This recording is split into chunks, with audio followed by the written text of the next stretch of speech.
Class পরীক্ষা দিয়ে যদি আমাদেরকে বারবার রাস্তায় নামতে বাধ্য করেন, সেই রাস্তায় নামলে কিন্তু পুরান ঢাকা অচল হয়ে যাবে। কবিরহাট সরকারি কলেজের শিক্ষার্থীরা তাদের অধিকার বাস্তবায়ন না হলে পুরান ঢাকা অচল করে দিবে।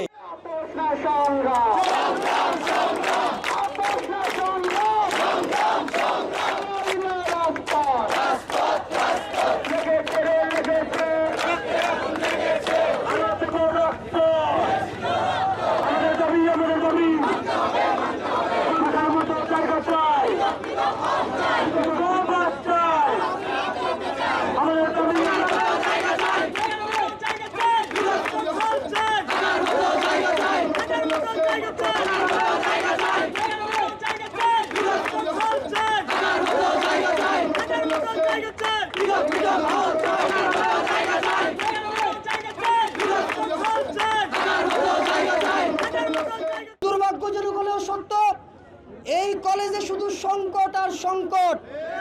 সংকট ব্যতীত এই কলেজে আর কিছুই নেই।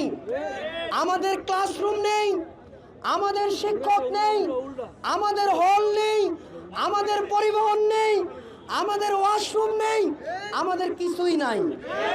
প্রিয় উপস্থিতি, আজকে কবিরহাট সরকারি কলেজের শিক্ষার্থীরা ঐক্যবদ্ধ হয়েছে তাদের এই নাইগুলোর সমাধানের জন্য। আমরা কি এর সমাধান চাই? আমরা কি এর সমাধান চাই? গত 150 বছরও কেন কবিরহাট সরকারি কলেজের এই সমস্যাগুলো সমাধান হয়নি? এর জবাব সরকারকে দিতে হবে।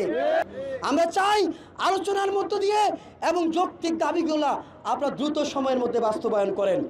অবিলম্বে আমরা বলতে চাই, আগামী 1 সপ্তাহ সরকার এবং প্রশাসনকে আমরা সময় দিচ্ছি।